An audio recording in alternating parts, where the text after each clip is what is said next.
নমস্কার বন্ধুরা, রুবিস kitchen and ব্লগসে সবাইকে স্বাগতম। চলে এসেছি আবারও আরেকটি নতুন রান্নার ভিডিও নিয়ে।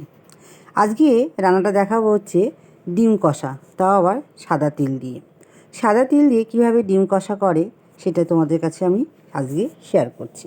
আমি বাড়িতে প্রায় করে থাকি, কোনো দিনই শেয়ার করা হয়নি, সেই জন্য আজকে তোমাদের সঙ্গে একটু শেয়ার করে নিলাম। প্রথমে ডিম আলুগুলো সেদ্ধ করে নিয়েছি, তারপর পটলও কেটে নিয়েছিলাম। ওই তেলেই বসিয়ে কড়াইতে আমি পটলগুলো ভেজে নিয়েছি, তারপরে ডিমগুলো ভেজে নিয়েছি। আর একটু তেল দিয়ে জিরে ফোড়ন দিয়ে নিয়ে গোটা গরম মশলা দিয়ে নিয়েছিলাম, দিয়ে পেঁয়াজ আদা রসুন পেস্ট আগে থেকে করে রেখেছিলাম সেটা 2 চামচের মতন দিয়ে নিয়েছি। দিয়ে ভালো করে আমি মশলাগুলো একসাথে মিশিয়ে নিয়েছি।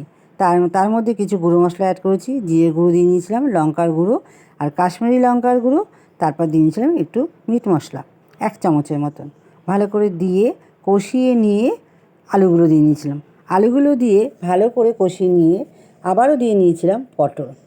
আর যেহেতু আমি ডিম সেদ্ধ করার সময় লবণ দিয়ে নিয়েছিলাম, সেই জন্য যখন আমি আলুগুলো পটলগুলোর সাথে মশলা দিয়ে কষাবো তখন 1/2 চামচের মতন লবণ দিয়ে নেব।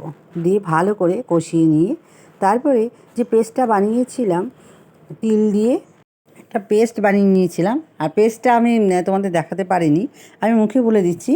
1 চামচের মতন সাদা তিল নিয়েছি, 4টে কাজু বাদাম আর হাফ মুটকির মতন নিয়েছিলাম পোস্ত, আর কাঁচা লঙ্কা 6-7টা দিয়ে ভালো করে পেস্ট বানিয়ে নিয়েছিলাম।